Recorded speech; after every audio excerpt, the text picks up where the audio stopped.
আসন্ন ত্রয়োদশ জাতীয় সংসদ নির্বাচনে নোয়াখালী ৬ হাতিয়ায় ভোটের মাঠ ক্রমেই উত্তপ্ত হয়ে উঠেছে। নানান সমীকরণ ও চতুর্মুখী প্রতিদ্বন্দ্বিতার আভাস দেখা দিয়েছে। গেল কয়েকদিন বিএনপি ও এনসিপির মধ্যে হামলা পাল্টা হামলার ঘটনাও ঘটছে হাতিয়ায়। নির্বাচন ঘিরে বাড়ছে উত্তেজনা ও উদ্বেগ। সিলভার টিপ কন্ট্যাক্টে তৈরি নিরাপদ ও নান্দনিক ক্লিক সুইচ নির্ভরতা জীবন জুড়ে।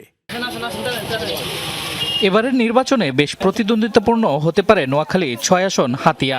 এই আসনে বিএনপির মনোনীত প্রার্থীর পাশাপাশি রয়েছে বিএনপির বিদ্রোহী আরও ২ জন প্রার্থী, যারা স্বতন্ত্র হিসেবে নির্বাচনে অংশ নিয়েছেন। এছাড়াও মাঠে রয়েছে ১১ দলীয় জোটের প্রার্থীও। বলা যায় এখানে লড়াই হবে চতুর্মুখী।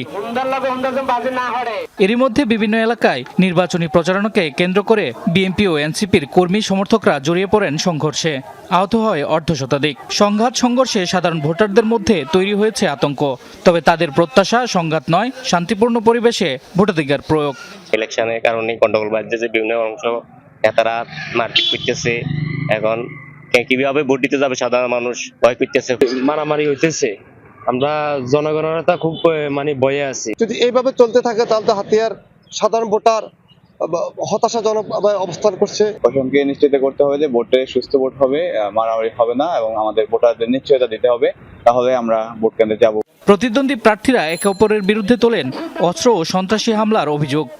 উস্কালিতে সবাই দেখেছে কারা সন্ত্রাস করছে।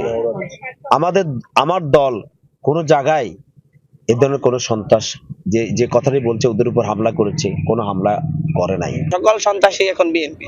এই সন্ত্রাসীগুলাই তালিকাভুক্ত সন্ত্রাসীরা হামলাগুলা করতেছে।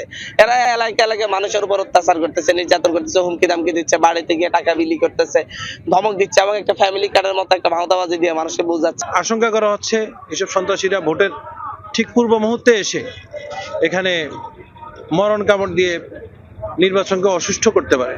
নির্বাচনকে কেন্দ্র করে নেওয়া হয়েছে বাড়তি নিরাপত্তা। মাঠে থাকবে নৌবাহিনী, কোস্টগার্ড সহ বিভিন্ন নিরাপত্তা বাহিনী, জানিয়েছেন জেলা রিটার্নিং কর্মকর্তা। হাতিয়া এখানে উপকূল এবং নদী দ্বারা বেষ্টিত হওয়ার কারণে এখানে কিছু চ্যালেঞ্জ রয়েছে। আমরা ইতিমধ্যেই এই বিষয়টি সংশ্লিষ্ট সকলকে আমরা এই বিষয়ে আরো বেশি দায়িত্বশীল হওয়ার জন্য বলেছি। ১১টি ইউনিয়ন ও একটি পৌরসভা নিয়ে গঠিত আসনটিতে মোট ভোটার সংখ্যা ৩,৩৯,১৮৬ জন। হাতিয়ায় মোট ১০৪টি ভোট কেন্দ্র। অতি গুরুত্বপূর্ণ হিসেবে ৩৮টি কেন্দ্রকে চিহ্নিত করেছে নির্বাচন কমিশন। শামস তাবরিজ উচ্ছ্বাস, যমুনা নিউজ।